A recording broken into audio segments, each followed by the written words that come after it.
Entre las ramas del derecho privado, junto con el derecho civil, tenemos el derecho comercial. El derecho comercial fue una rama del derecho que se desprendió del derecho civil. Para los comerciantes, allí por la Edad Media, cuando empezó a crecer de nuevo económicamente Europa, después lo difícil que fue la situación después de la caída del Imperio Romano de Occidente, vino toda la primera parte de la Edad Media, la Alta Edad Media o Edad Oscura, muy difícil desde todo punto de vista, los saqueos, los asaltos en los caminos, la dificultad para sembrar, etcétera, hizo que, bueno, sea una época muy complicada, pero que desde el año 800 y sobre todo hacia el año 1000, se empezó a superar, se consolidaron unidades políticas estables, empezó a mejorar la actividad comercial, y entonces empezó a florecer la actividad económica. Y entonces los comerciantes se dieron cuenta que las leyes civiles, las que regían a todos los habitantes, sus contratos, sus obligaciones, su capacidad, no les servía para las necesidades que tenían para su negocio, para sus negocios. Y entonces empezaron a establecer reglas los mismos comerciantes, que se impusieron como costumbres. Y así nació una nueva rama del derecho, que es el derecho comercial. Esta rama del derecho, a lo largo del tiempo, fue adquiriendo autonomía, fue creciendo en autonomía hasta autonomizarse del derecho civil, hasta desprenderse como una rama autónoma y diferente del derecho civil, siempre dentro del derecho privado. Autonomía, dentro de las autonomías principales tenemos que referir como autonomía dique lógica, un problema particular de justicia propia que tiene la actividad comercial, que tiene que ver con la velocidad y con la seguridad. Los comerciantes necesitan soluciones rápidas, porque se basan en el cálculo económico, y un negocio puede pasar de ser negocio a no serlo en muy poco tiempo. Entonces las soluciones del derecho comercial no pueden ser las mismas soluciones de justicia del derecho civil, previendo, por ejemplo, prescripciones de 3 años, 10 años. La relación comercial tiene que ser segura y rápida. Desde el punto de vista sociológico, el derecho comercial está caracterizado por los repartos comerciales. En principio, un reparto comercial es aquel por el cual alguien recibe algo, pero para lucrar, para obtener un beneficio dándolo. O sea, alguien se convierte en recipiendario de un reparto para ser después repartidor y obtener un beneficio, una potencia de la diferencia entre el objeto de lo que recibe y el objeto del que entrega. Eso es lo que hace típicamente un comerciante. Compra y vende más caro. Eso además, en el ámbito comercial, hace que haya determinadas prácticas que le dan un orden a los repartos comerciales, determinadas prácticas o costumbres. En cuanto a autonomía normológica, la tuvo. Existió un código de comercio. No solo existió, sino que incluso fue anterior al Código Civil, el Código Comercial, en la historia argentina. Esto revela la importancia que tenía el comercio para las generaciones que fundaron el país. Por supuesto, existen numerosas leyes comerciales, la ley de quiebras, la ley de sociedades comerciales. Sin embargo, recientemente, desde el año 2015, se produjo una unificación y una codificación unificada. En lugar de tener un código civil y un código comercial, tenemos un código civil y comercial. Esto ha hecho retroceder un poco la autonomía del derecho comercial porque se ha fundido en parte con el derecho civil, aunque muchas materias siguen reguladas por leyes independientes. Desde el punto de vista jurisdiccional de los tribunales, la mayoría de los juzgados civiles tienen competencia comercial también. Son juzgados civiles y comerciales. Y tienen órganos administrativos propios que se ocupan de la actividad comercial. Por ejemplo, la Secretaría de Comercio Interior, un organismo del Estado que controla la actividad comercial, por ejemplo, la lealtad. Después tenemos autonomías derivadas, o la hemos tenido, autonomía académica, han existido cátedras, cursos, posgrados en derecho comercial. Aunque de nuevo, a partir de la unificación por el Código Civil y Comercial, existe la tendencia a que las materias o las cátedras sean de derecho privado y no de derecho comercial específicamente. Y esto en cierto sentido constituye un retroceso, porque la mirada del derecho civil es la mirada de proteger a la persona. La mirada del derecho comercial es la mirada de asegurar que el comercio sea lo más fluido posible. Son exigencias de justicia diferentes. Y a veces mezcladas en un mismo cuerpo, como el Código Civil y Comercial, o en una misma materia, no permite ver lo que tiene de especial una cosa y la otra. En cuanto al análisis tridimensional del derecho comercial, tenemos que referir que en la dimensión sociológica, en el derecho comercial, prevalecen los repartos autónomos, prevalecen los acuerdos, prevalece el repartidor que reparte de acuerdo con el recipiendario, y que los repartos se ordenan por ejemplaridad, por costumbre, se va tomando cómo hace otro comerciante y así hace este comerciante. Y de hecho así nació el derecho comercial. Costumbres entre los comerciantes.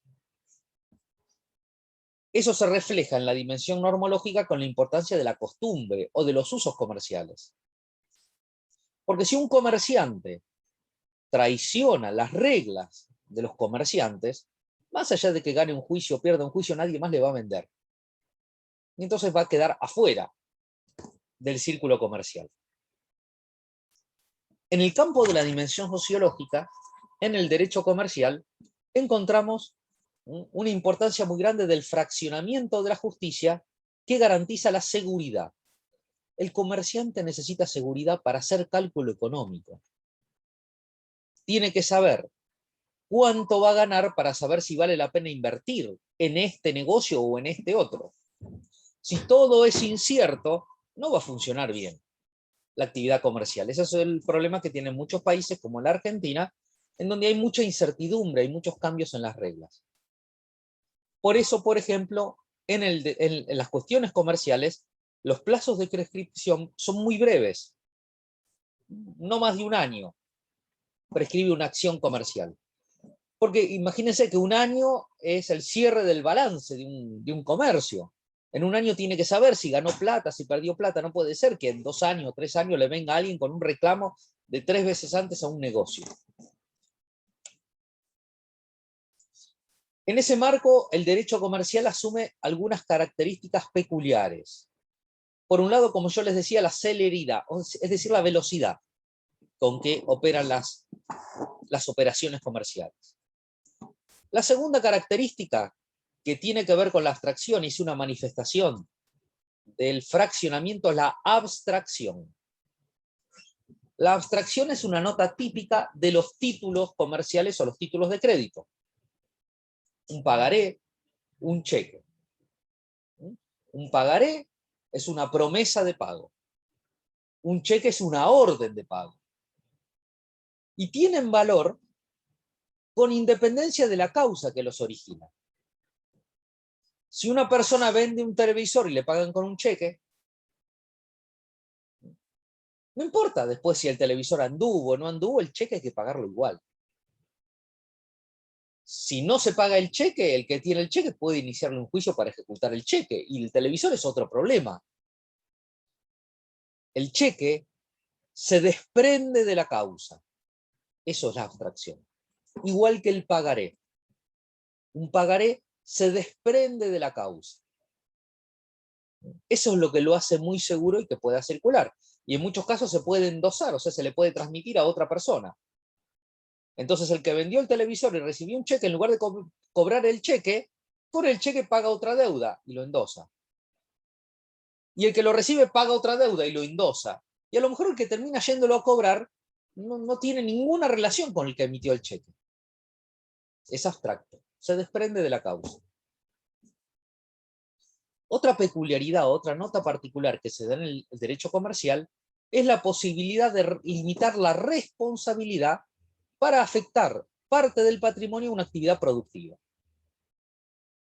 ¿Sí? Imagínense que algunas personas, 2 o 3, quieren poner un negocio, pero tienen miedo porque si les va mal, no quieren perder todos sus bienes. Entonces forman una sociedad, una SRL, por ejemplo, una sociedad de responsabilidad limitada, y le aportan parte de sus bienes. Y comienzan la actividad económica.